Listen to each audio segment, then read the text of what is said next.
তোমাদেরকে এই মর্মে প্রতিজ্ঞাবদ্ধ হতে হবে, তোমাদেরকে সংকল্প করা লাগবে, মুহাম্মদুর রাসূলুল্লাহর জীবন থেকে তোমাদেরকে শিক্ষা নেওয়া লাগবে। তোমার নবী যদি 17 বছর বয়সে সমাজের প্রতিষ্ঠিত জালিম শক্তির বিরুদ্ধে দাঁড়িয়ে যেতে পারে, তোমাকেও তোমার জায়গা থেকে সমাজের জালিম শক্তির বিরুদ্ধে প্রতিরোধ গড়ে তুলতে হবে, যেন আগামীর বাংলাদেশে নতুন করে কোনো জালিমের মাথা চাড়া দিয়ে দাঁড়াতে না পারে।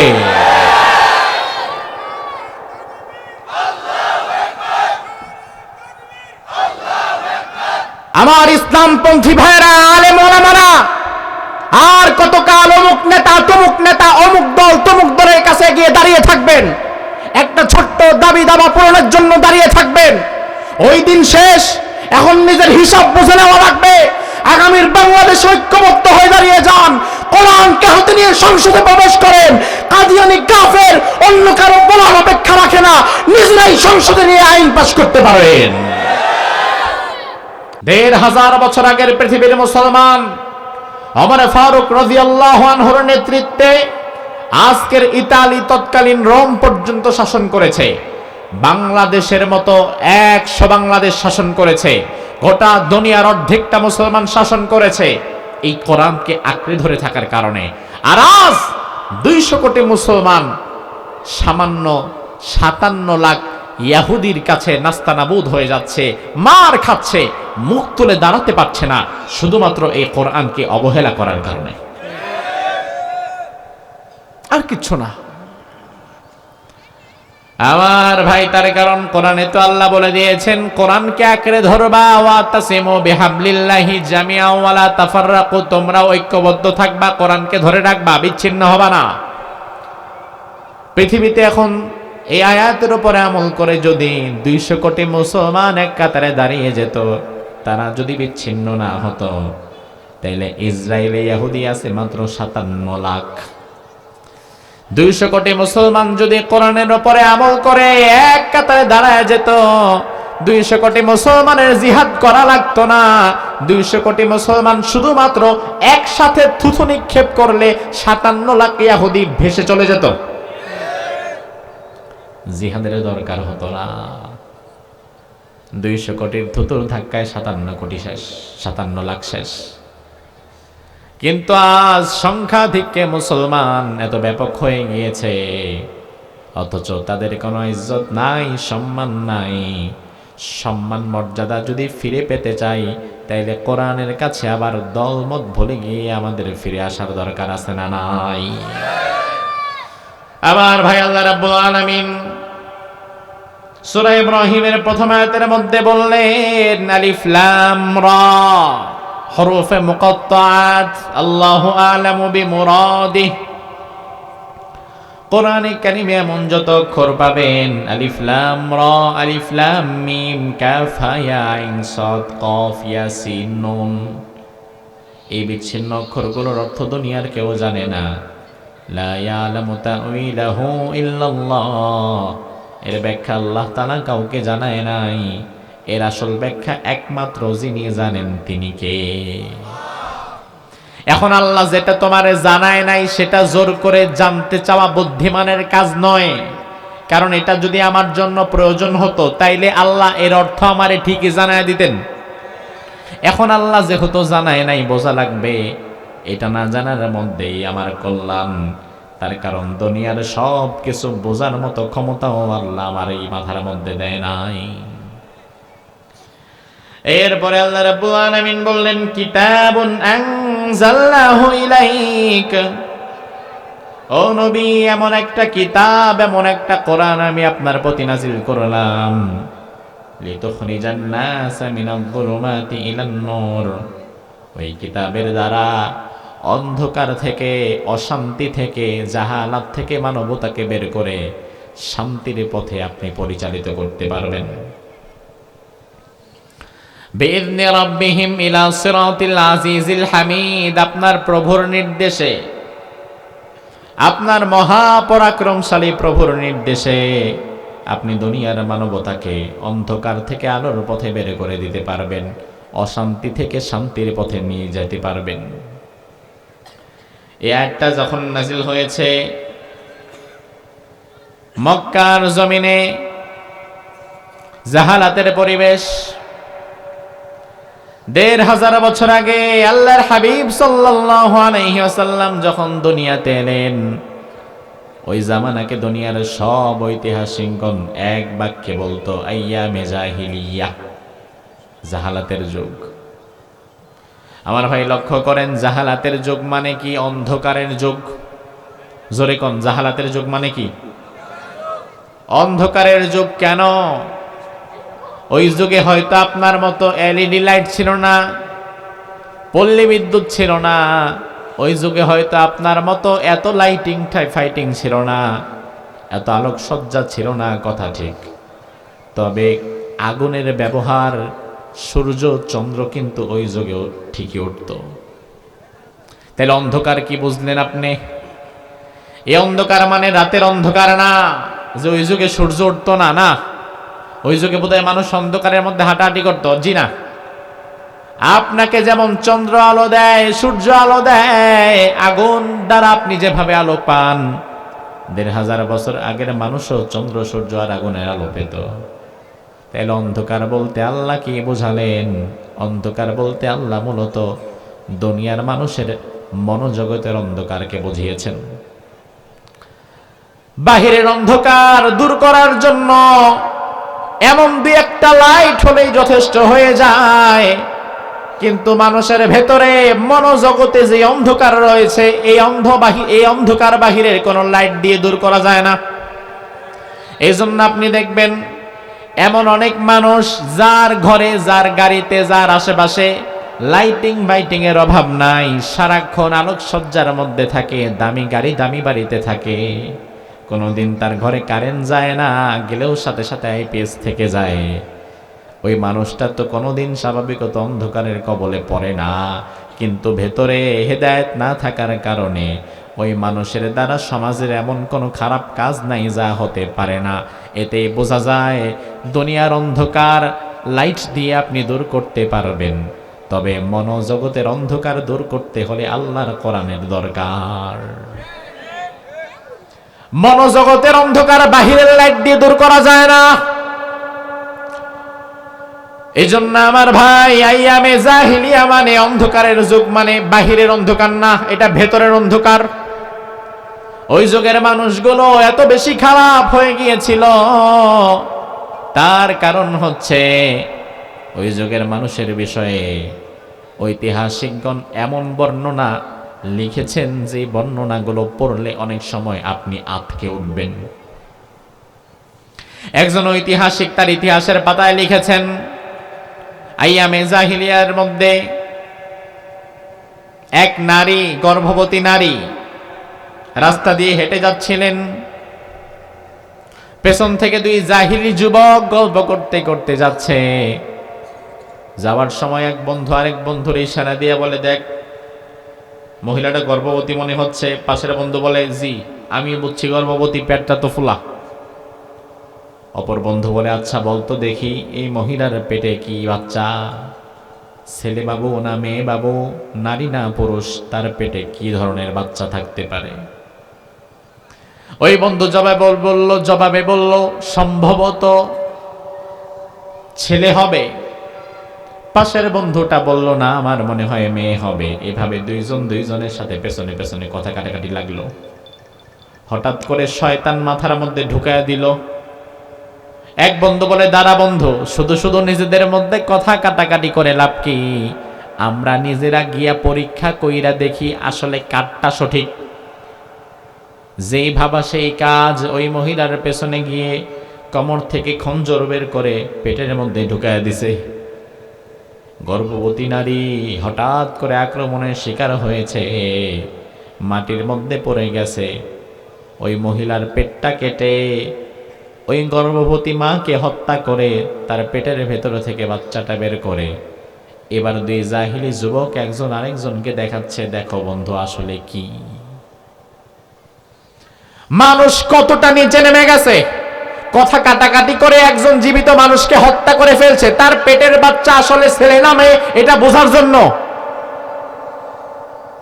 তার মানে ওই মানুষগুলো শুধুমাত্র নামেই মানুষ ছিল, কার্যত তারা পশুর চাইতেও নিকৃষ্ট হয়ে গেছিল। তার কারণ দুনিয়ার কোন পশু এক পশু আর এক পশুকে হত্যা করে তার পেটের বাচ্চা বের করে না, ঠিক কিনা? এমন জঘন্যতম একটা পরিবেশ, জাহালাতের সমাজ ব্যবস্থা বোঝানোর জন্য আমি মনে করি এই একটা ঘটনাই যথেষ্ট বুদ্ধিমানের জন্য। বেশি কথা বলা দরকার নাই, একটা ঘটনাতেই বুঝে নেন। আমার ভাই, তার কারণ কি? ওই মানুষগুলো এত খারাপ কিভাবে হয়ে গেল? হবেই না বা কেন? তার কারণ হচ্ছে আল্লাহ রাব্বুল আলামিন দুনিয়ার মানুষকে শয়তানের ফিতনা ফাসাদ থেকে বাঁচিয়ে রাখার জন্য যুগে যুগে যুগে যুগে নবী রাসূল পাঠিয়েছেন। আদম আলাইহিস সালাম থেকে শুরু করে বিশ্বনবী সাল্লাল্লাহু আলাইহি ওয়াসাল্লামের আগের নবী ঈসা নবী পর্যন্ত জমিনকে আল্লাহ রাব্বুল আলামিন এক মুহূর্তের জন্য নবী শূন্য রাখেন নাই, বরং একই সাথে জমিনে শত শত নবীর বসবাস ছিল। আল্লাহ কোরআনের মধ্যে বললেন, ওয়ালিকুল্লি কওমিন হাদ, দুনিয়ার প্রতিটি জাতির জন্য আমি নবী পাঠিয়েছি, আলাদা আলাদা নবী। মিশরের একজন নবী, তুরস্কের একজন নবী, ইরানের একজন, ইরাকের একজন, আরবের একজন, ফিলিস্তিনের একজন, এভাবে করে অঞ্চল ভেদে গোত্র ভেদে অসংখ্য নবী আল্লাহ তাআলা পাঠিয়েছেন। আদম থেকে শুরু করে ঈসা নবী পর্যন্ত দুনিয়ার জমিনকে আল্লাহ তাআলা এক মুহূর্তের জন্য নবী শূন্য রাখেন নাই। কারণ নবী শূন্য উম্মত মাঝিহীন নৌকার মতো। মাঝিহীন নৌকা, যে নৌকার কোনো মাঝি নাই, ওই নৌকা যদি আপনি আপনাদের পাশের কোনো নদীতে নিয়ে বেঁধে দিয়ে আসেন, ওই নৌকাটাকে যদি মাঝিহীন নদীর বুকে ছেড়ে দেন, যেখানে রেখে আসবেন পরের দিন গিয়া দেখবেন ওই নৌকা ওখানে নাই, ভাসতে ভাসতে কোন দিকে চলে গেছে তার ঠিকও নাই। তবে একজন মাঝি যদি থাকতো, ওই মাঝি নৌকাটারে কন্ট্রোল করত। উম্মত যেন শয়তানের ধোঁকায় পড়ে জাহান্নামের দিকে না যায়, এই জন্য দুনিয়ার সব মানুষের মধ্যেই আল্লাহ নবী রাসূল পাঠিয়েছেন। কোন মানুষকে এক সেকেন্ডের জন্য আল্লাহ নবী ছাড়া রাখে নাই, বরং একই সাথে একাধিক নবী রেখেছিলেন, সহকারী নবী, মূল নবী। যেমন মূসা আলাইহিস সালাম, তিনার জামানায় তিনি ছিলেন প্রধান নবী। আবার একই সাথে মূসা নবীর ভাই হারুন, তিনিও ছিলেন নবী। মূসা নবী মূল নবী, হারুন তার সহকারী নবী। নবী শূন্য আল্লাহ রাখেন নাই।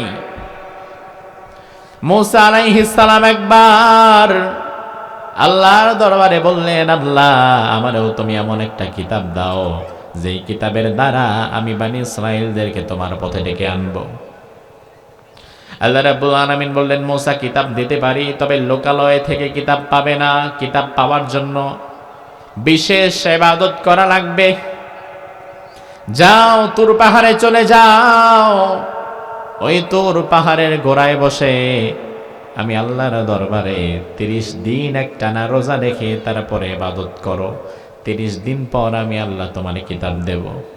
কয়দিন? কথা কয় না, কয়দিন? আমরা রোজা রাখি কয়দিন? মূসা আলাইহিস সালাম উম্মতদেরকে বললেন, এই উম্মতেরা শোনো, 30টা দিন আমি থাকতে পারবো না, আমার ভাই হারুন তোমাদের কাছে থাকবে। 30 দিন পর আমি তাওরাত আনবো, কিতাব আনবো, কিতাব নিয়ে তোমাদের কাছে হাজির হব, তোমরা থাকো। উম্মতেরা বলে, ঠিক আছে, সমস্যা নেই, যান। উম্মতদেরকে বুঝায়া শোনায়া হাতে পায়ে মাথায় হাত বুলায় দিয়া সহকারী নবী একজন, তাকে দায়িত্ব দিয়া এরপরে মূসা আলাইহিস সালাম গেলেন তুর পাহাড়ে। মূসা আলাইহিস সালাম যে তুর পাহাড়ে গিয়েছেন, যে তুর পাহাড় থেকে তিনি আল্লাহর সঙ্গে কথা বলেছেন, এই রমাদানে মিশর সফরের সময় ওই তুরে সাইনাটা আমি দেখলাম, এত উঁচু, এত কষ্ট, পাথরের পাহাড়, সেখানে উঠতে মিনিমাম সময় লাগবে 3 থেকে 4 ঘন্টা। এতটা কণ্টকাকীর্ণ পথ, ভয়ঙ্কর উঁচু খাড়া পাহাড়। ওই পাহাড়ে ওঠার পরে আমি চিন্তা করলাম, আল্লাহ, হাজার হাজার বছর আগে একজন নবী এত কঠিন পথ পাড়ি দিয়ে এই পাহাড়ে এসেছিলেন শুধুমাত্র উম্মতের কল্যাণের জন্য। মূসা আলাইহিস সালাম তুর পাহাড়ে গেলেন, একদিন, 2 দিন, 3 দিন করে সময় অতিবাহিত হতে লাগলো। 30 দিন যখন পার হয়ে গেছে, এবার আল্লাহ রাব্বুল আলামিন নতুন ভাবে বললেন, মুসা আরো 10টা দিন বাড়ায় নাও, 40 দিন পূর্ণ করো।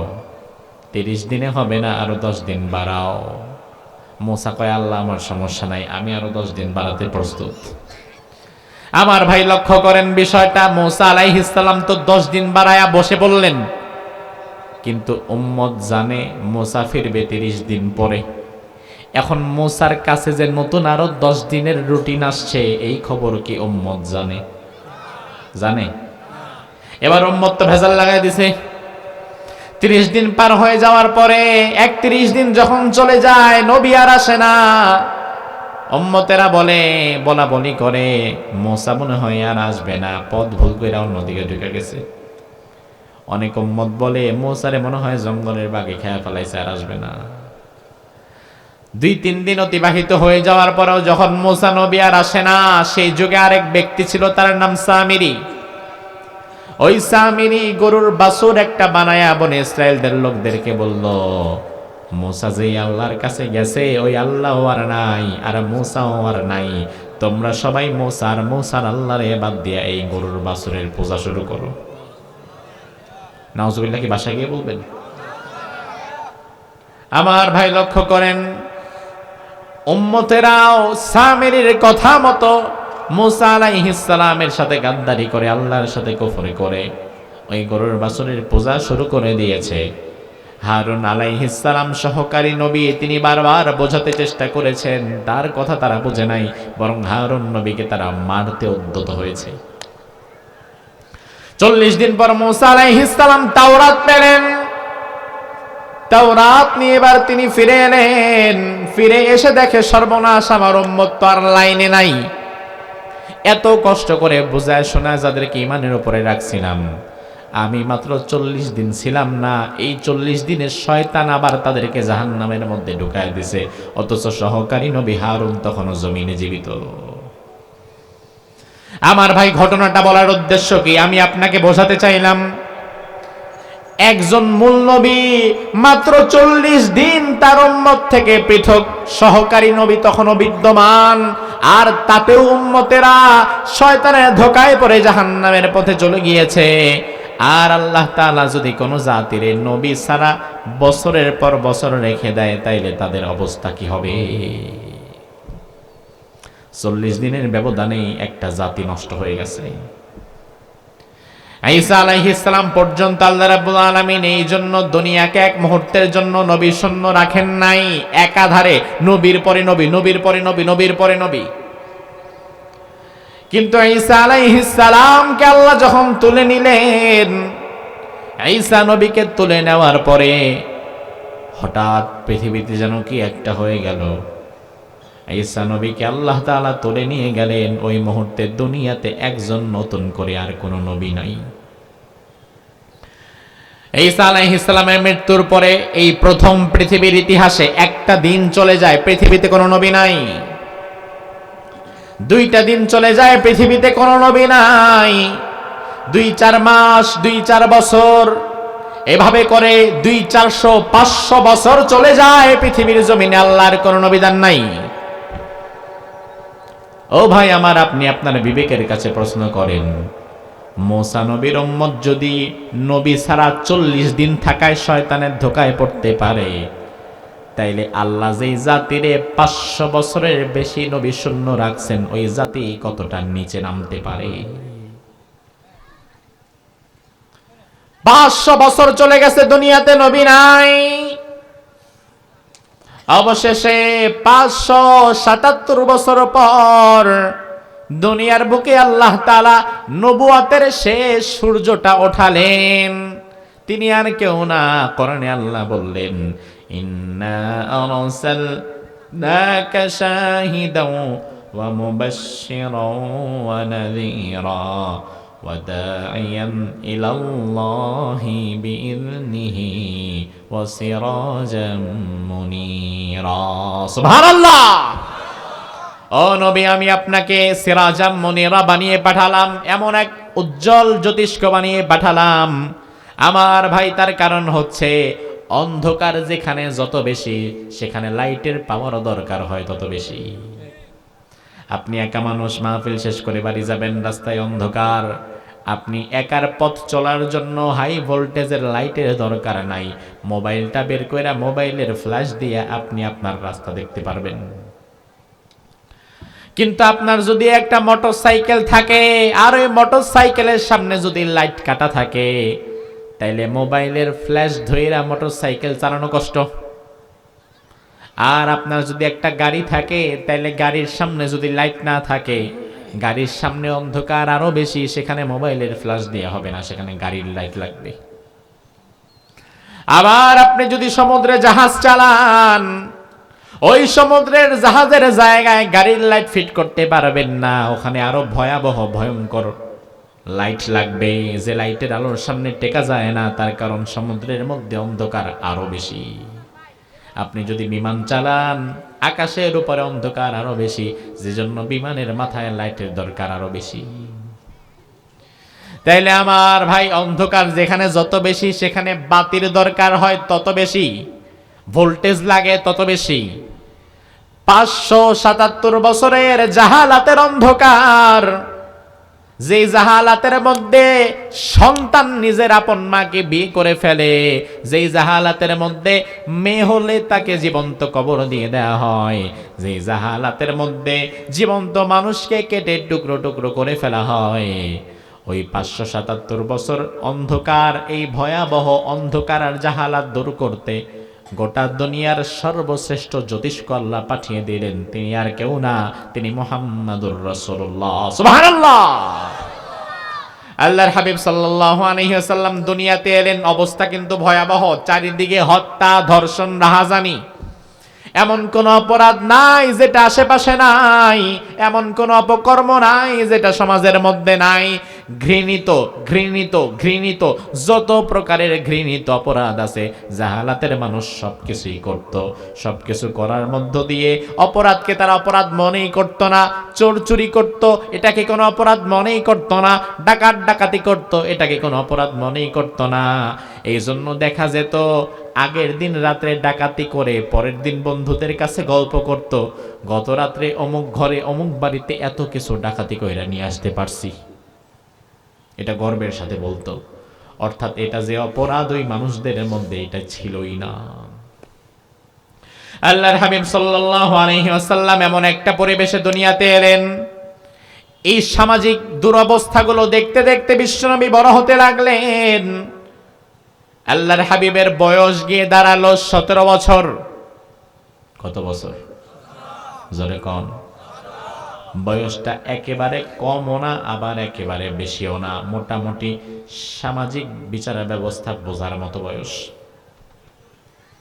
17 বছরের যুবক মুহাম্মদ ইবনে আব্দুল্লাহ, তখনও তিনি মুহাম্মাদুর রাসূলুল্লাহ না, কারণ কোরআন আল্লাহ তাআলা তখনও তাকে দেয় নাই, নবুয়ত আল্লাহ তাআলা তখনও দেয় নাই। তখনও তার পরিচয় আব্দুল্লাহর বেটা মুহাম্মদ, আব্দুল্লাহর ছেলে মুহাম্মদ, আবু তালেবের ভাতিজা মুহাম্মদ। 17 বছরের মুহাম্মদ ইবনে আব্দুল্লাহ তিনি দেখলেন সমাজের মধ্যে দুরবস্থা, অন্যায়, অত্যাচার এত বেশি বেড়ে গেছে, এইগুলো দেখে দেখে চুপ থাকা যায় না। তিনি চিন্তা করলেন, আমি একা কি করতে পারবো, বরং আমি আমার সমমনা কিছু যুবকদেরকে নিয়ে একটা ছোট্ট সংগঠন গড়ে তুলি, যে সংগঠনের মধ্য দিয়ে সামাজিকভাবে আমরা কিছু ভালো কাজ করব। এখনো আমার দেশের গ্রামে গঞ্জে বিভিন্ন জায়গায় যুবকদের এমন কিছু সামাজিক সংগঠন আছে না নাই? যুবকদের অনেক সামাজিক সংগঠন আছে। ওই যুবকদের বয়স কিন্তু 15, 16, 18, 20, 25, 30-এর মধ্যেই। আল্লাহর হাবিবের বয়স 17 বছর বয়স। সংগঠন করলেন, নাম দিলেন হেলফুল ফজুল। কি নাম? হেলফুল ফজুল। এটা আমরা অনেকেই জানি, কমন কথা। তবে আমার ভাই, হেলফুল ফজুল নামটা আমরা জানি কথা ঠিক, তবে হেলফুল ফজুল এর কাম কি ছিল, এর কার্যবিধি কি ছিল, সেটা আমরা অনেকেই জানি না। দুনিয়ার মানুষ যখন কোনো সংগঠন করে, ওই সংগঠনে কিছু কার্যবিধি থাকে। যে কি কি কাজ করব আমি এই সংগঠনের মধ্য দিয়ে। আল্লাহর হাবিব হেল্পফুল ফুজুল গঠন করলেন। হেল্পফুল ফুজুল গঠন করে তিনি 8 দফা, 10 দফা, 15 দফা, 20 দফা কোনো কর্মসূচি দিলেন না। হেল্পফুল ফুজুল গঠন করে তিনি মাত্র একটা কর্মসূচি দিলেন। কয়টা? একটা। এটা মনে রাখেন, যেহেতু 10টা না, এই জন্য মনে রাখা সহজ হবে। বিশ্বনবীর হেল্পফুল ফুজুলের প্রধান কর্মসূচি ছিল একটা। জোরে কোন, কয়টা? মনে রাখবেন সারা জীবন যে আমার নবীর জীবনের প্রথম সংগঠনের প্রথম কর্মসূচিটা কি ছিল। সিরাতে মুস্তাফা, সিরাতে মুস্তাফার মুসান্নিফ লিখছেন, আল্লাহর হাবিব হেল্পফুল ফুজুল গঠন করে তিনি কর্মসূচি দিলেন, আন্নাল ফুদুলা তাহালাফু ওয়া তাকাদু আল্লাহ ইউকিমা বিবাতনি মাক্কাতা যালিম। বিশ্বনবী বড় করে কর্মসূচি ঘোষণা করে লিখে দিয়ে দিলেন, আমাদের হেল্পফুল ফজলের যত যুবক আছি আমরা সবাই হাতে হাত রেখে এই মর্মে ওয়াদা করছি, ঐক্যবদ্ধ হচ্ছি, আমরা আগামীতে মক্কার জমিনে কোন জালিম স্বৈরাচারকে আল্লাহ ইউকিমা একামাত হতে দেব না, স্থায়ী হতে দেব না, দাঁড়াতে দেব না, বিবাক্কাতা জালিম, কোন জালিমকে মক্কায়। অর্থাৎ মূল কথা হচ্ছে আমরা যুবকেরা ঐক্যবদ্ধ হয়ে গেলাম জুলুমের বিরুদ্ধে। কোন জালিম স্বৈরাচার, কোন ফ্যাসিস্টকে এই মক্কার জমিনে আমরা দাঁড়াতে দেব না।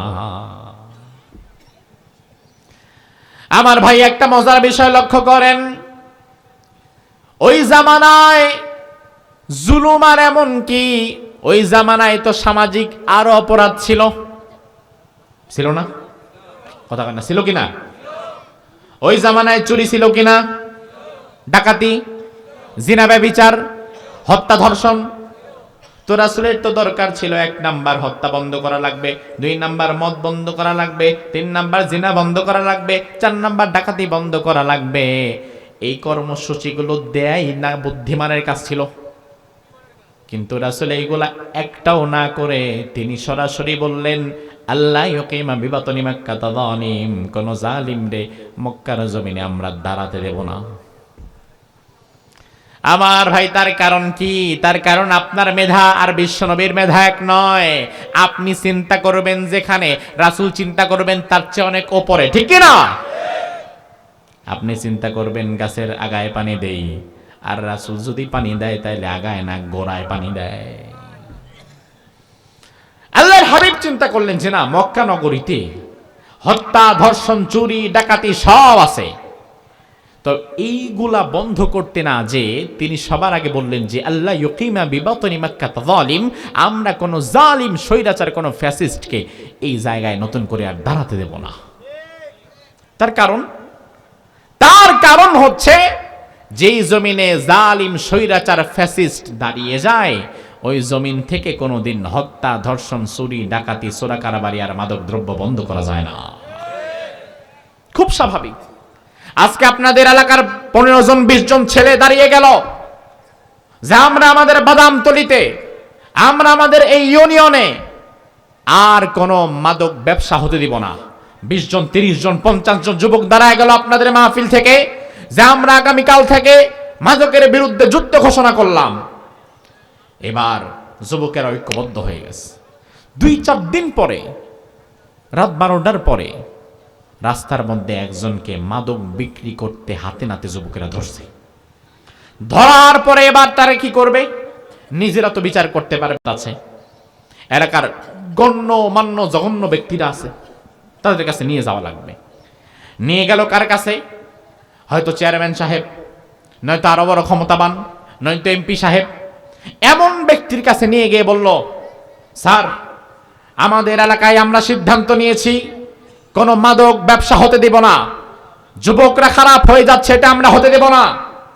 এই জন্য আমরা 50 জন যুবক এক হয়েছিলাম, আর আজ আমরা এমন একজন মাদক কারবারিকে হাতে নাতে ধরছি, আপনার কাছে নিয়ে আসলাম, বিচারটা আপনি করবেন।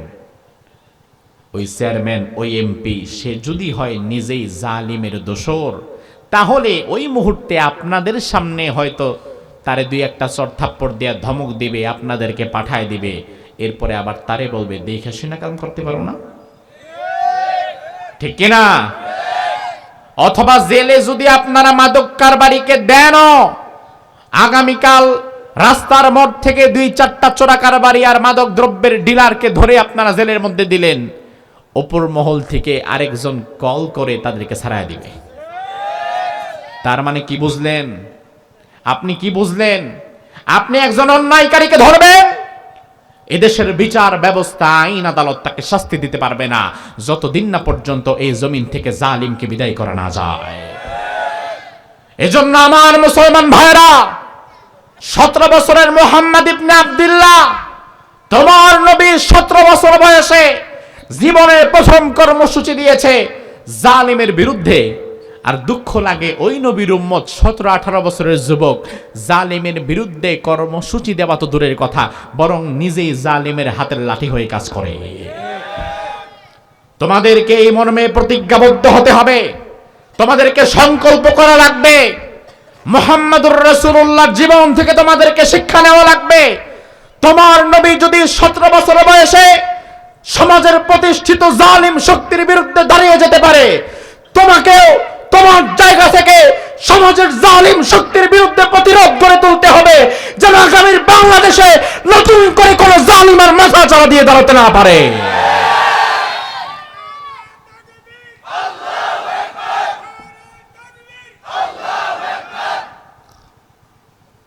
এটা যদি না হয় তাহলে লাভ নাই।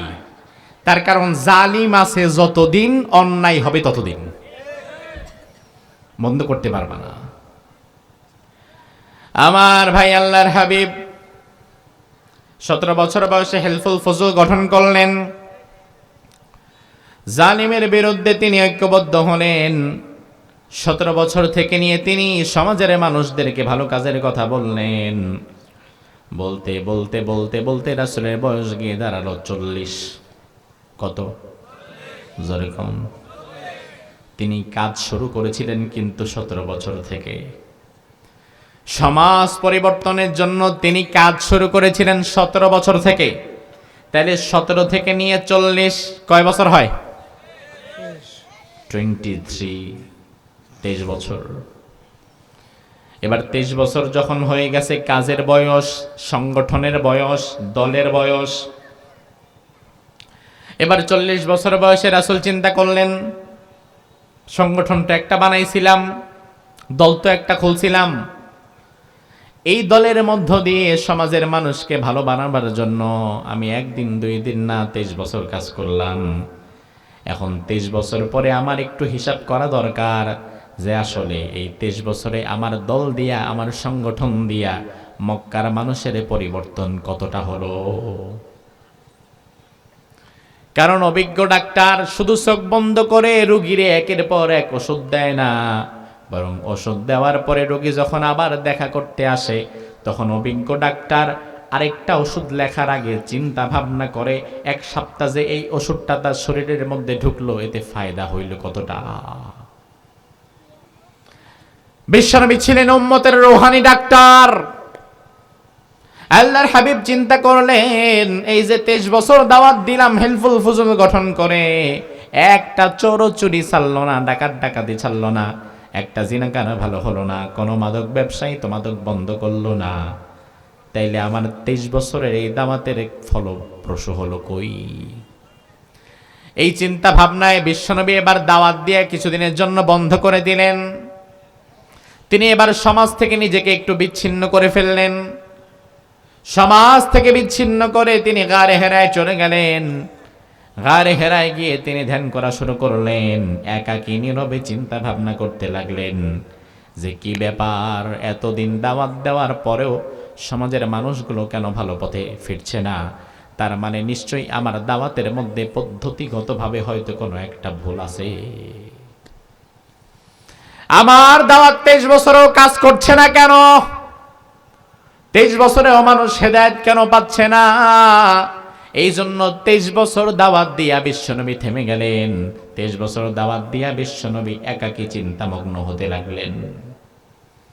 আমার ভাই, এই যে আমাদের বাংলাদেশ 71 সালে স্বাধীন হয়েছে, আজ 2025, মনোযোগ দেন।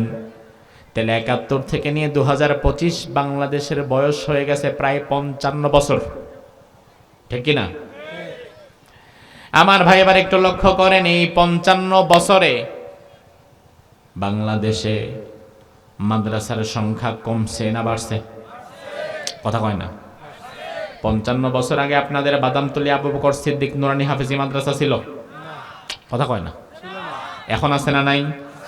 ৫৫ বছর আগে যত মসজিদ ছিল, এখন কি মসজিদ কমছে না আরো বাড়ছে? ৫৫ বছরের টুপিওয়ালা দাড়িওয়ালা আমরা মুসলমান যতজন ছিলাম, এখন কি কমছে না আরো বাড়ছে? ওয়াজ মাহফিল কমছে না বাড়ছে? একই সাথে ৫৫ বছরে সুদ কমছে না বাড়ছে? আগে সুদের জন্য লাইনে দাঁড়াইতে হইতো, এখন সুদ মানুষের ঘরে ঘরে পৌঁছায়। এখন আর আপনার ব্যাংকের কাছে গিয়ে হাত পেতে দাঁড়ায় থাকা লাগে না, বরং কৃষক ক্ষেতের মধ্যে কাজ করে শুধু ব্যাংকের অফিসার ওই কৃষকের কাছে গিয়া গোতায় চাচা লোন লাগবো নাকি? আছে না ভাই? তাহলে ৫৫ বছরে সুদও বাড়ছে, ৫৫ বছরে ঘুষের পরিমাণ কি কমছে না বাড়ছে? দুর্নীতি কি কমছে না বাড়ছে? হত্যা ধর্ষণ কি কমছে না বাড়ছে? তাইলে অবাক করা বিষয়, মসজিদ বাড়ে, মাদ্রাসা বাড়ে, ওয়াজ মাহফিল বাড়ে, টুপিওয়ালা দাড়িওয়ালা বাড়ে, আবার জিনা ব্যভিচার সুদ ঘুষ জুলুমও কেন বাড়ে? এটা বাড়াই প্রমাণ হয় এই ৫৫ বছরে আমরা যে এত দাওয়াত দিলাম, এত ইসলামের কথা বললাম, এত ওয়াজ মাহফিল করলাম, এত নামাজের কথা বললাম, এত রোজার কথা বললাম, তাইলে আমাদের দাওয়াতের মধ্যেও পদ্ধতিগতভাবে হয়তো কোনো একটা ভুল আছে, নয়তো ৫৫ বছরে আমাদের দাওয়াত যত বাড়ে অন্যায় তো তত কমার কথা। এখন আমাদের দাওয়াতও বাড়ে, অন্যায়ও বাড়ে, তাইলে বোঝা লাগবে মধ্যখানে কোনো একটা ঝামেলা আছে। আল্লাহর হাবিব ২৩ বছর দাওয়াত দিয়ে ফলাফল তালাশ করার জন্য বসে পড়লেন। ও আলেম সমাজ, ৫৫ বছরে দাওয়াত তো কম দাও নাই, এবার একটু থামো। ও তাবলিগের ভাই, তাবলিগ তো অনেক হয়েছে, এবার একটু থামো। ও হেফাজতের ভাই, এবার একটু থামো। খেলাফতের ভাই থামো, জমিয়তের ভাই থামো, জামাতের ভাই থামো। সব ইসলামী দল ৫৫ বছরে অনেক কাজ করেছো, এবার থামো। এবার থেমে নিজেরা ১০ জন ১২ জন ১৫ জন একত্রে বসো, বসার পরে চিন্তা করো ৫৫ বছরে এত দাওয়াত দিলাম, এত কাজ করলাম, এত তাবলিগ করলাম, এত কিছু করলাম, তারপরেও মানুষ কেন দিন দিন খারাপ হয়? কারণ কি? এখন একটু নিজেরা বসা দরকার, নিজেরা এক টেবিলে বসা দরকার। তার কারণ হচ্ছে আপনার হাতের মধ্যে একটা বিস্ফোরা হয়েছে, বিস্ফোরা নিয়ে গেছেন আপনি ডাক্তারের কাছে কোম্পানিগঞ্জে ডাক্তার হাতটা পরীক্ষা করে বিস্ফোরা দেখার পরে একটা মেডিসিন দিয়ে বলল ৫ দিন খান, পরে আবার আসবেন। আপনি ৫ দিন পরে গিয়ে ডাক্তার দিয়ে বললেন ডাক্তার ওষুধ খাইয়া শেষ, এদিক দিয়ে আমার হাতও শেষ, বিস্ফোরা তো দিন দিন বাড়ে। ওই ডাক্তার যদি ভালো হয় তখন আগের ওষুধ এইটাই আবার দিবে না, বরং ওষুধের কোম্পানিটা চেঞ্জ করে নতুন ওষুধ দেবে। আবার বলবে ৫ দিন পরে আসেন। ৫ দিন পরে যাওয়ার পরে যদি ডাক্তার দেখে সর্বনাশ, বিস্ফোরা বাড়তে বাড়তে আরো বহু ছড়ায় গেছে, তখন ওই ডাক্তার নিজে নিজে পাকনামি না করে বরং তার চাইতে বড় MBBS প্রফেসরের কাছে পাঠাবে। MBBS ডাক্তার 10 দিন 15 দিন 1 মাস চিকিৎসা করার পরে যদি তিনি দেখে এই রোগ নির্ণয় করার ক্ষমতা তারও নাই, প্রয়োজনে নোয়াখালী মেডিকেলে আপনার এই বিস্ফোরা নিয়ে 10-12 জন ডাক্তার মেডিকেল টিম গঠন করে একসাথে বসবে যে এটা কি বিস্ফোরা, এত ওষুধ দিচ্ছি, এত চিকিৎসা করছি, ভালো হয় না কেন? আপনার বিস্ফোরা নিয়ে 10-12 জন ডাক্তার একত্রে বসে, এটাকে বলে মেডিকেল বোর্ড গঠন করা। 10 জন ডাক্তার একত্রে বসে আপনারা বিস্ফোরা নিয়ে আলোচনা করবে, 10 জন 10 জনের মতো করে আলোচনা করে একটা সিদ্ধান্তে আসবে। 55 বছরে বাংলাদেশে বহু দল আমরা দেখলাম, কত ইসলামী দল, ইসলামী দলের অভাব নাই। জমিয়ত ইসলামের কথা বলে, হেফাজত ইসলামের কথা বলে, জামাত ইসলামের কথা বলে, তাবলিগ ইসলামের কথা বলে, সবাই ইসলামের কথা বলে। এত মানুষ ইসলামের কথা বলার পরেও ফায়দা নাই কেন? মানুষ দিন দিন খারাপ হচ্ছে কেন? এখন আমার মতে ডাক্তাররা যদি একজনের রোগ ভালো করতে একাকী না পারে, 10-12 জন ডাক্তার যেমন মেডিকেল বোর্ড গঠন করে একসাথে বসে, বাংলাদেশের এই মুহূর্তে সব ইসলামী দলগুলোকে এই দেশের জাতিসত্তা, এই দেশের মানুষের কথা চিন্তা করে বিভেদ ভুলে গিয়ে এক টেবিলে বসা দরকার। এক টেবিলে বসে এবার চিন্তা করা দরকার, এই জাতির রোগটা কোথায়, কেন আমাদের দাওয়াতে কাজ হচ্ছে না। এবার বিভেদ করা দরকার নাই, আসেন আমরা একসাথে হাতে হাত মিলাই আগামীর বাংলাদেশটাকে কোরআন দিয়ে আমরা সাজাই। ঠিক কিনা? আমার বিশ্বাস করেন, আগামীর বাংলাদেশে যদি যত ইসলামী দল আছে ঐক্যমত হয়ে যায়, সব ইসলামী দলগুলো যদি নিজেদের বিভেদগুলোকে ভুলে নিয়ে কোরআনকে সামনে রেখে আগাতে পারে, তাহলে আগামীর বাংলাদেশের সংসদে কোন আইন থাকবে আর কোন আইন থাকবে না, এটার দায়িত্ব আলেমেরা নিজেরাই নিতে পারবে। কিছুদিন আগে ঢাকায় ঐতিহাসিক একটা সমাবেশ হয়ে গেছে, খতমে নবুয়ত সমাবেশ, কাদিয়ানি বিরোধী সমাবেশ। কাদিয়ানিদের প্রসঙ্গে আমরা সবাই এক, সে বিএনপি হোক, আওয়ামী লীগ হোক, জামাত হোক, জাতীয় পার্টি হোক, জাসদ বাসদ যেই হোক না কেন, কাদিয়ানির প্রসঙ্গে আমরা এক। কারণ কাদিয়ানি যারা, তারা নবীকে শেষ নবী, রাসূলকে তারা শেষ নবী এটা অস্বীকার করে। নাউজুবিল্লাহ বলে। তো রাসূলকে যারা শেষ নবী বলে না, মানে না, তারা কি ঈমানদার না কাফের? ঈমানদার না কাফের? ঢাকার সোহরাওয়ার্দী উদ্যানে লক্ষ লক্ষ ওলামায়ে কেরামদেরকে নিয়ে সমাবেশ হলো, কাদিয়ানি বিরোধী সমাবেশ। সেই সমাবেশে দাবি জানানো হলো যে কাদিয়ানি বিরোধী আইন আমরা চাই, সংসদে আইন চাই, কাদিয়ানি কাফের, এই মর্মে সংসদে আমরা একটা আইন পাশ করতে চাই। নবীর পরে নবী নাই, কাদিয়ানিদের ঈমান নাই, সংসদে আইন চাই। অর্থাৎ কাদিয়ানিরা বাংলাদেশে থাকুক, আমাদের সমস্যা নাই, তবে ঈমানদার মুমিন পরিচয় থাকতে পারবে না, তাদেরকে কাফের পরিচয় থাকা লাগবে। কথা কি ঠিক কিনা? আচ্ছা, এই দাবির সাথে এখানে আমরা যারা আছি, আমরা সবাই একমত কিনা? রাজনৈতিক দল যেটাই হোক, আমরা এই দাবির সাথে একমত কিনা? একমত। তো এই দাবি এতদিন আগে জানানো হলো, এখনো পর্যন্ত এই দাবির কোনো সুরাহা নাই, এখনো পর্যন্ত এই দাবি পাস হয় নাই। এই দাবি করতে করতে বিগত 55 বছরে কত বড় বড় আলেম ওলামা বিদায় হলো, কত শাইখুল হাদিস, মুফতি, মুফাসসির বিদায় হলো, শুধুমাত্র নবীর পরে নবী নাই, সংসদে আইন চাই, কাদিয়ানিরা কাফের, সংসদে আইন চাই। এই দাবিটুকু জানাবার জন্য কত মানুষ আন্দোলন করতে করতে জীবন শেষ করে দিল। 55 বছরের সংসদে কাদিয়ানিদের বিরুদ্ধে ইসলামের পক্ষে একটা আইনও পাশ করা হলো না। এটার কারণ স্বাভাবিক ভাই, আপনি আর কতকাল আরেকজনের কাছে ভিক্ষার থলি নিয়ে দাঁড়াবেন? আর কতকাল আরেকজনের কাছে ভিক্ষার ঝুলি নিয়ে দাঁড়াবেন? এবার কাঁঠাল খেতে চান, অন্যজনের কাঁঠাল গাছের নিচে ভিক্ষার ঝুলি নিয়ে দাঁড়ায় না থেকে নিজে কাঁঠাল গাছ লাগাবার চিন্তা করেন। আমার ইসলামপন্থী ভাইরা, আলেম ওলামারা, আর কতকাল অমুক নেতা, তমুক নেতা, অমুক দল, তমুক দলের কাছে গিয়ে দাঁড়িয়ে থাকবেন, একটা ছোট্ট দাবি দাবা পূরণের জন্য দাঁড়িয়ে থাকবেন? ওই দিন শেষ। এখন নিজের হিসাব বুঝে নেওয়া লাগবে। আগামীর বাংলাদেশ ঐক্যবদ্ধ হয়ে দাঁড়িয়ে যান, কোরআনকে হাতে নিয়ে সংসদে প্রবেশ করেন। কাদিয়ানি কাফের অন্য কারো বলার অপেক্ষা রাখে না, নিজেরাই সংসদে নিয়ে আইন পাস করতে পারেন। এটা যদি না পারেন, তাহলে ওই বছরের পর বছর খালি ঘুরতে হবে, আইনের আইন হবে না। আমার ভাই আল্লাহর হাবিব 40 বছর বয়সে হেরা গুহায় যখন ধ্যান করলেন, আল্লাহ রাব্বুল আলামিন তখন আয়াত নাযিল করে দিলেন, নবী এখন আর বসে থাকা দরকার নাই, এমন একটা কিতাব আপনারে দিলাম, কিতাবুন আনজালনাহু ইলাইক। এই কিতাব আপনারে দিলাম, এই কিতাবের দ্বারা আপনি এবার সমাজ পরিবর্তনে কাজ করেন। লিতুখরিজান নাস মিনাজ যুলুমাতি ইলান নূর, সমাজের অন্ধকার উচ্ছন্ন খারাপ মানুষগুলোকে আপনি ভালো পথে ফিরিয়ে আনেন। এই কিতাব আল্লাহ নাজিল করলেন, নাজিল করে আল্লাহ জানায়া দিলেন, ও নবী, ইয়া আইয়ুহার রাসূলু বাল্লিগ মা উনজিলা ইলাইকা মির রাব্বিক।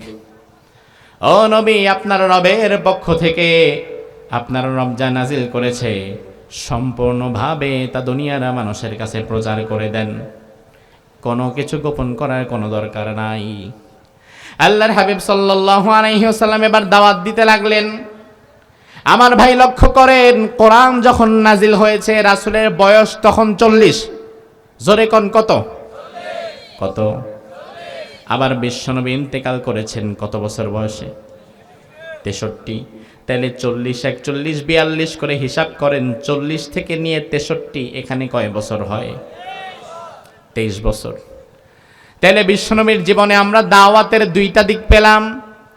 কোরআন আসার আগে 17 থেকে নিয়ে 40, 23 বছর দাওয়াত দিয়েছেন সমাজের মানুষকে, লাভ হয় নাই। আবার কোরআন আসার পরেও তিনার হাতে ছিল মাত্র 23 বছর।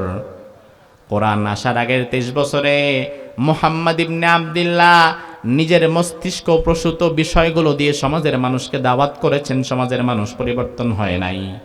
আর কোরআন আসার পরে মুহাম্মদুর রাসূলুল্লাহ নিজের মন মতো না, কোরআন মতো সমাজের মানুষকে ভালো পথে ডেকেছেন।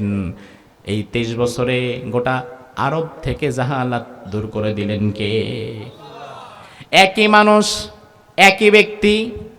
আগের 23 বছরে একজনও ভালো হয় নাই, আর পরের 23 বছরে আবু বকর, ওমর, ওসমান, আলীর মতো কিছু ভালো মানুষ তৈরি হয়ে গেছে। একই মানুষ, একই ব্যক্তি। আগের 23 বছরে একজনকেও ভালো বানাতে পারলেন না, হেদায়েত দিতে পারলেন না, আর পরের 23 বছরে লক্ষ লক্ষ সাহাবী তিনি তৈরি করে গেলেন। তার মানে আল্লাহ বুঝায় দিলেন, দুনিয়ার মানুষ, যদি সমাজে শান্তি প্রতিষ্ঠা করতে চাও, সমাজের মানুষকে যদি ভালো পথে রাখতে চাও, তাহলে নিজের মন মতো সমাজ পরিচালনা করলে সমাজে শান্তি আসবে না, বরং সমাজ পরিচালনা করা লাগবে আল্লাহর কোরআন মতো। কথা কি ঠিক কিনা? তার কারণ বিশ্বনবী যদি নিজের মন মতো 23 বছর দাওয়াত দিয়ে সমাজ পরিবর্তন করতে না পারে, তাইলে আপনি আমি কেউ নিজের মন মতো দাওয়াত দিয়ে সমাজ ভালো করতে পারবো না। সমাজের মানুষকে ভালো বানাতে গেলে আল্লাহর কোরআনের দরকার আছে না নাই? পরের 23 বছর বিশ্বনবী যখন কোরআন দিয়ে দাওয়াত দিলেন, ওই জাহিলি যুগের মানুষগুলো এমন ভালো হয়ে গেল।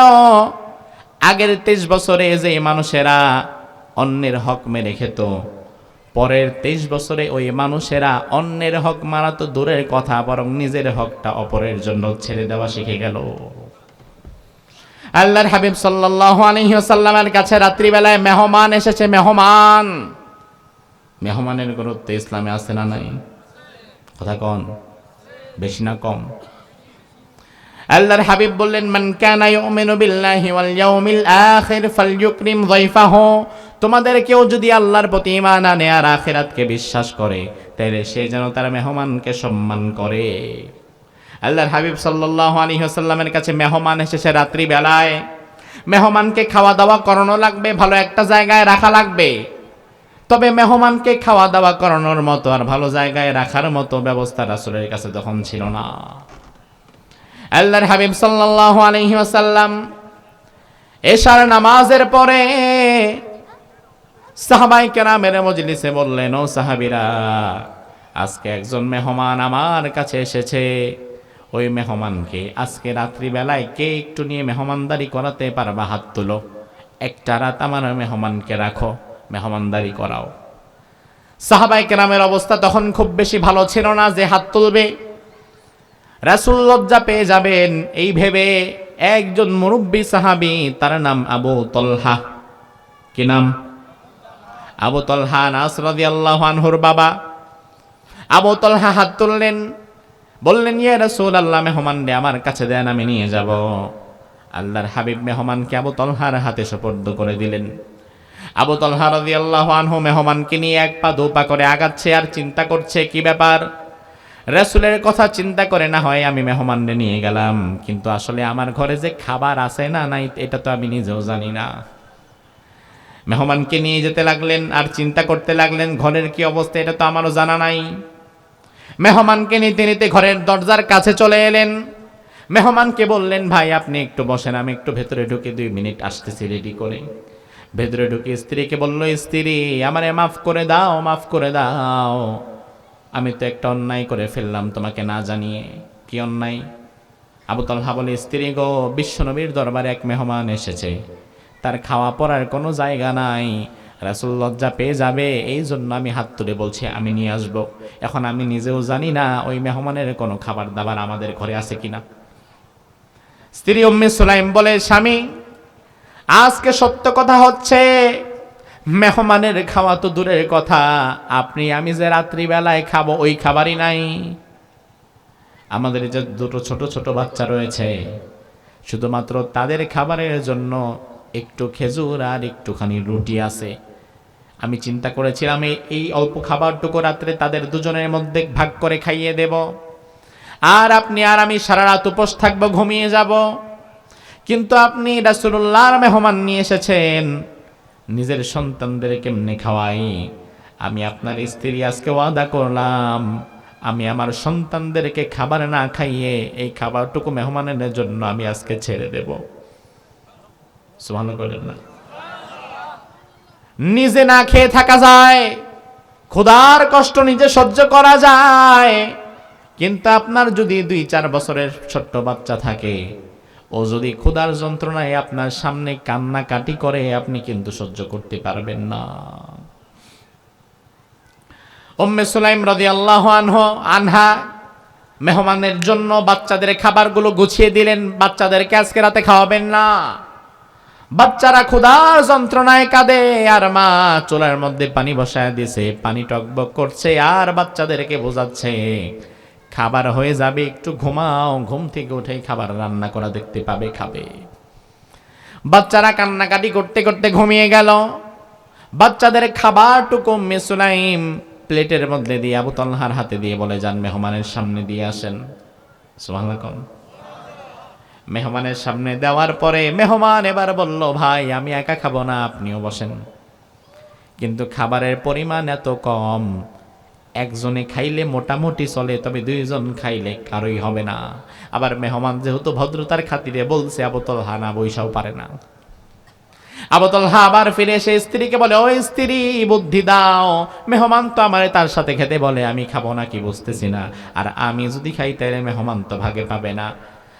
স্ত্রী উম্মে সুলাইম বললেন, স্বামী খাওয়ার দরকার নাই, খালি একটা প্লেট আমি আপনারে দিয়ে দিলাম, এই খালি প্লেটটা নিয়ে আগে তার ঘরে যাবেন, ঘরে গিয়ে কুপিবাতিটা বন্ধ করে দিবেন, পুরা ঘরটা অন্ধকার বানায় দিবেন। এই অন্ধকার হওয়ার পরে সে যদি বলে কুপিবাতি কেন নিভালেন, আপনি জবাব দিবেন, আমাদের ঘরে তেলের বড় সংকট, যেই তেল আছে এটা দিয়ে আরো 2-3 দিন যাওয়া লাগবে, এই জন্য কুপিবাতি বন্ধ করছি, অন্ধকারে একটু কষ্ট করে খান। এবার অন্ধকার যখন হয়ে যাবে, মেহমান তার প্লেটে খাবে, আর আপনার সামনে থাকবে খালি প্লেট। আপনি খালি প্লেটের মধ্যে হাত দিবেন, হাত আবার মুখের মধ্যে নিবেন, মুখটা নাড়াচাড়া করবেন, মনে হবে যেন আপনিও খাচ্ছেন, কিন্তু আপনি খাচ্ছেন না। সুবহানাল্লাহ। আবু তালহা এই স্ক্রিপ্ট মোতাবেক কাজ করে ফেললেন। মেহমানের ঘরে গিয়ে কুপিবাতি বন্ধ করে দিলেন। কুপিবাতি বন্ধ করে এবার মেহমানের সামনে আবু তালহা খালি প্লেটটা নিয়ে ওই প্লেটের উপরে হাত দিয়ে এবার হাতটা নাড়াচাড়া করছে। হাত নাড়াচাড়া করে, তবে আবু তালহার প্লেটে কোনো খাবার নাই। মেহমান মনে করছে আমি যেমনি খাই, আমার সামনে আমার মেজবান যিনি তিনিও খান। আমার ভাই রাত পার হয়ে গেল, মেহমানকে খাইয়ে দাইয়ে ঘুম পাড়িয়ে দিলেন। এই রাতের ঘটনা দুনিয়ার কেউ জানে না, কাউকে আবু তালহা জানায় নাই। মেহমান যে রাত্রিবেলা খেয়েছে আর আবু তালহা যে খায় নাই, এই দৃশ্য মেহমান নিজেও জানে না। কিন্তু কেউ যেটা জানে না সেটা একজন ঠিকই জানেন, তিনি কে? আবু তালহা রাদিয়াল্লাহু আনহু পরদিন ফজরের আজান দেওয়ার সাথে সাথে মেহমানকে নিয়ে মসজিদে নববীতে চলে গেলেন। বিশ্বনবী সাল্লাল্লাহু আলাইহি ওয়াসাল্লাম সাহাবায়ে কেরামের দিকে নামাজের পরে ঘুরে বসে বললেন, আইনা আবু তালহা, ও আবু তালহা কোথায় তুমি দাঁড়িয়ে যাও? আবু তালহা রাদিয়াল্লাহু আনহু দাঁড়ালেন। আল্লাহর হাবিব বললেন, আবু তালহা কি এমন কাজ আজকে রাত্রে তুমি করেছো আমার মেহমানের সাথে? পুরা ঘটনাটা তুমি খুলে খুলে আজকে আমাদের জানায় দাও। আবু তালহা বলে, ইয়া রাসূলুল্লাহ, কি করেছি না করেছি এটা কেউ জানে না, এমন কি পাশে যে মেহমান, এই মেহমান নিজেও জানে না। বিশ্বনবী বলে, আবু তালহা রে, আমার জানার বাকি নাই, কারণ তোমার রাত্রিকালীন ঘটনাটা আরশে আজিমের মালিক আল্লাহ তাআলার এত বেশি পছন্দ হয়েছে, আল্লাহ তাআলা তোমার ঘটনার সাক্ষী হিসাবে কোরআনে কারিমের মধ্যে তোমার বিষয়ে আল্লাহ আলাদা আয়াত নাজিল করে দিয়েছে। আল্লাহ রাব্বুল আলামিন কোরআনের মধ্যে বললেন, ওয়া ইউথিরুনা আলা আনফুসিহিম ওয়ালাউ কানা বিহিম খাসাসা। ও নবী, এই কোরআন দিয়ে এমন কিছু মানুষ আপনি বানালেন যে মানুষেরা আগে অন্যের হক মেনে খেত, অন্যের সম্পদ মেনে খেত, ওই মানুষগুলো আজকে এত বেশি পরিণত, স্বচ্ছ এবং ভালো হয়ে গেল, অন্যের হক মেরে খাওয়া তো দূরের কথা, বরং নিজের প্রয়োজন থাকার পরেও নিজের হকটা অপর ভাইয়ের জন্য তারা ছেড়ে দেওয়া শিখে গেছে। আমার ভাই, এই যে একটা জাতি আপাদমস্তক পরিবর্তন হয়ে গেল, জাহিলি যুগের মানুষগুলা যে এত ভালো হয়ে গেল, তার পেছনে কারণ আছে না নাই? ওই মানুষগুলোর ভালো হওয়ার পেছনে কারণ কি? তাবিজ, পরা পানি, কোন জাদু মন্ত্র? ওই জাহিল যুগের মানুষদের ভালো হওয়ার পেছনে কারণ হচ্ছে একটা কিতাব। ওই কিতাবের নাম কি? ওই কিতাব কি আমাদের কাছে এখনো আছে না নাই? তবে আমাদের কাছে কিতাবটা আছে বন্ধ। এই কিতাব এখন আমাদের কাছে বন্ধ আছে। এই কিতাবটারে খোলা লাগবে, এই কিতাবের সুবাস চারিদিকে ছড়িয়ে দেওয়া লাগবে, এই কিতাবের আইন সমাজে বাস্তবায়ন করা লাগবে। তাইলে ১৫০০ বছর আগের জাহালাতের সমাজ যেভাবে ভালো হয়ে গিয়েছিল, আজকের অন্যায়, অত্যাচার, দুর্নীতি যদি বন্ধ করতে চাই, তাহলে এই কিতাবটা খুলে এই কিতাব দিয়ে সমাজ পরিচালনা করা দরকার।